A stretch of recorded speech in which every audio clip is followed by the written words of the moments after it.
Oi pessoal, a aula de hoje é sobre classificação de Black. A classificação de Black ela é dada em números romanos e o Black ele classificou as cavidades de acordo com a localização, de 1 até 5, e posteriormente foi adicionada a classe 6. A aula de hoje ela vai ser direta, então vamos lá. Vamos começar pela classe 1, que são cavidades localizadas nas cicatrículas, fissuras, em regiões de anatomia profunda dos dentes. Então, por exemplo, a face oclusal de um dente ela tem uma anatomia muito rica. Quando a gente tem uma cavidade localizada na face oclusal de um dente, ela é considerada classe 1 de Black. Porém, não é só na face oclusal que tem sulcos principais, por exemplo.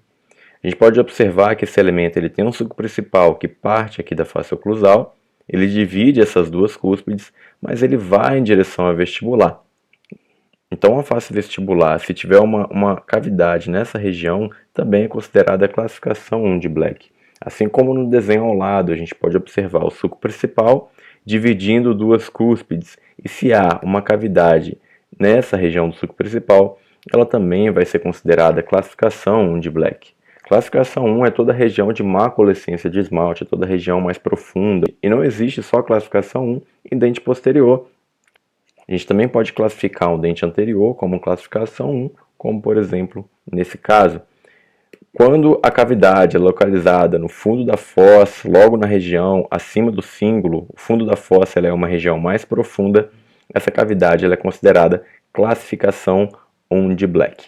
E presta atenção em uma frase aqui, sem envolvimento das faces proximais. Então, ela está localizada na face oclusal, mas ela não envolve uma face proximal. Posteriormente, a classificação de Black, esse autor ele adicionou como sendo classe 1 também, cavidades localizadas no terço médio e no terço incisal de dentes anteriores, que até então não eram incluídas em nenhum tipo de classificação. Então foi uma modificação feita após para incluir esse tipo de cavidade na classificação. Então, por exemplo, se a gente tiver uma cavidade no terço incisal de um dente anterior, ele também vai ser considerado classe 1.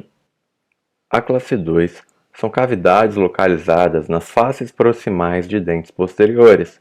Então, por exemplo, nessa segunda foto, a gente tem uma cavidade que está localizada na face proximal de um dente e não engloba mais nenhuma outra face. O que determina se ela vai ser classe 2 é a face proximal. Aqui está localizada na face proximal, já é considerada classe 2. Aqui nessa primeira foto nós podemos observar que está englobando a face proximal, mas também a oclusal, e continua sendo classe 2. Então, para ser classe 2, basta incluir a face proximal. Diferentemente da classe 1, a classe 2 ela é restrita para dente posterior. A classe 1, lembrando, ela serve tanto para dente posterior quanto para dente anterior. A classe 3 são cavidades localizadas na face proximal de dentes, aí sim, anteriores. Então, são cavidades que estão na face mesial ou na face distal de dentes anteriores, sem o envolvimento do ângulo incisal. Então, ela não pode passar essa região aqui do ângulo incisal, senão ela não é mais considerada uma classificação 3 de Black. Assim como a classificação 2 é só para dentes posteriores, a classificação 3 é só para dentes anteriores, somente incisivos e caninos. E se essa cavidade comprometer o ângulo incisal, ela não é mais considerada uma classe 3, aí ela vai ser uma classe 4. Classe 4 são cavidades localizadas na face proximal de dentes anteriores e que aí sim ela engloba o ângulo incisal. Normalmente a classe 4 são provenientes de fraturas. Ela pega tanto a face proximal quanto a face incisal. A classe 5 são cavidades localizadas na região cervical de dente anterior ou de dente posterior, podendo ser tanto na vestibular quanto na lingual, porém normalmente é mais comum na vestibular.